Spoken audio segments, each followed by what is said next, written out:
Next up, we had Lucha Brothers versus the Young Bucks cage match for the tag titles. For me, this is the best match AEW has ever done. I think that the Lucha Brothers are going to win it. I thought the Bucks were going to win. Yeah. But as a Lucha Underground fan, I was super excited that the brothers won the match, or I should say the Lucha Brothers won the match. Yeah, because the other guys are brothers too. Yeah, Yes, exactly. It felt like an old school cage match where it was there, but the story was carrying it more than the cage itself. Because like if you see like on Raw, if there's a cage match, people are just like, oh, it's a cage, and people don't really pay attention to the actual storytelling. This match told a great story. Yeah.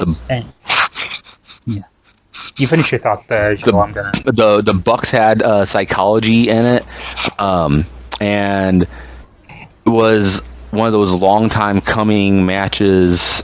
The Lucha Brothers actually, getting the victory, and it showcased some high spots as well. As soon as the big high spot happened with Phoenix, I thought right then and there that the Bucks were going to retain, but thankfully they did not. There's not enough great things to say about this match here. Mohammed, what did you think of this one? I love this match. I loved it so much. It's I honestly, and that's saying something because I was watching. This match started, and I was watching it, prepared to hate it. That's because I did not. I honestly, this is the first, I think, maybe in a year or so. This is the first Young Bucks match that I actually like. It's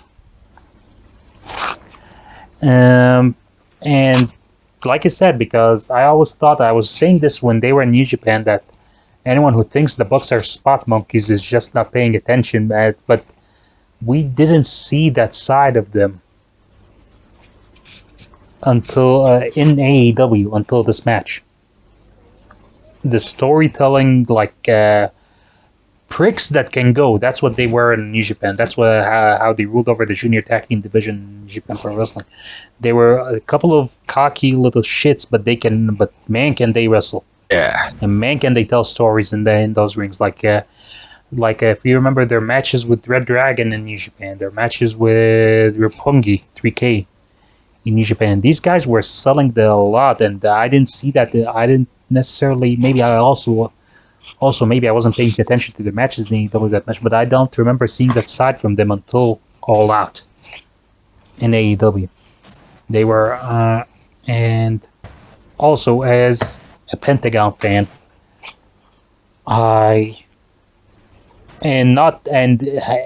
having expecting completely that they were going to lose, I was just over the moon when that win happened. And to your point about the cage, we all expected there were going to be a lot of cage spots in this match. There was one or two cage spots. Yeah. That was a great thing. It was like, and I'm eating my words, giving AEW credit for storytelling here, but this is what the cage was supposed to do. Like they said, the cage was supposed to keep everyone else out, and that's what it did. The only violation was just the sneaker with the text on the bottom of it, which I did not like at first. But first, I didn't. Yeah, it grew on me. That shot of Pentagon's mask being stuck to it, that was horrendous and glorious at the same time. And yeah, I think they might that was a good guy pop. Like I think they needed if Kenny Omega's gonna retain at the end of the night, they should have the Elite taken down a peg, and that's them by losing the tag team championship. And Pentagon just going out and hugging his family just touched my heart, and that was a great moment. How about you, James? Tell us how much you hated that match. Come on. Well, I knew it was going to be high spot heavy. and stuff like that with the people in there.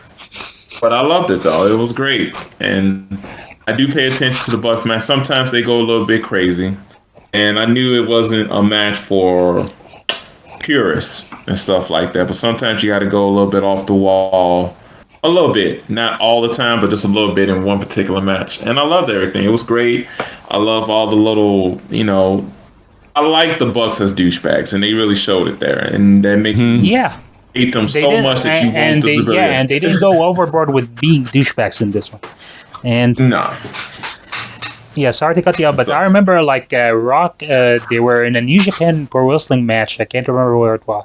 It was at the finals of the G1 Climax, and Rocky Romero was on commentary, and they were saying like, and I think it was against Roppongi, and what? No, not Roppongi now, but it was, someone was injured, and Rocky Romero said, and he's in there with Matt, and that guy's a psycho, talking about Matt Jackson. And that's the side I saw of them in this match that I didn't see from the beginning of AEW. That Matt Jackson Same. is actually a sick, psychotic asshole. That never got to him. So I knew of the Lucha Bros, but I have not seen very much of them before AEW. But I do love them. They are great. Phoenix is crazy. Pentagon is probably my all-time favorite luchador because he's different in his own little way. And I love the Bucks when they heels. But no, I thought it was a great match from beginning to end, and it was great. And I like how they did keep people out. Now, Cutler throwing a bag in there, anyone could have did that, but he did not physically come in the match and do anything. He just threw a bag in there and stuff like that. And I thought it was interesting with the shoe with the thumbtacks in there, because you're thinking like, what's that for? And then you realize who's using it, and you're like, yeah, that makes sense. Yeah, that's where I got the Rocky Romero vibe back. It's like, oh, that guy's a psycho. Yeah, so. Thank you for joining us on the Outlaw Macho Drive-In. If you liked that video, please click like and subscribe to our channel for more content from the Drive-In. For full episodes of our podcast, you may look us up on Anchor, Spotify, or wherever your favorite podcasts are available. Just search for Outlaw Macho Drive-In. And if it's not too much trouble, would you help us out here? Spread the word, share. We would really appreciate it. Thank you. We love you. Bye.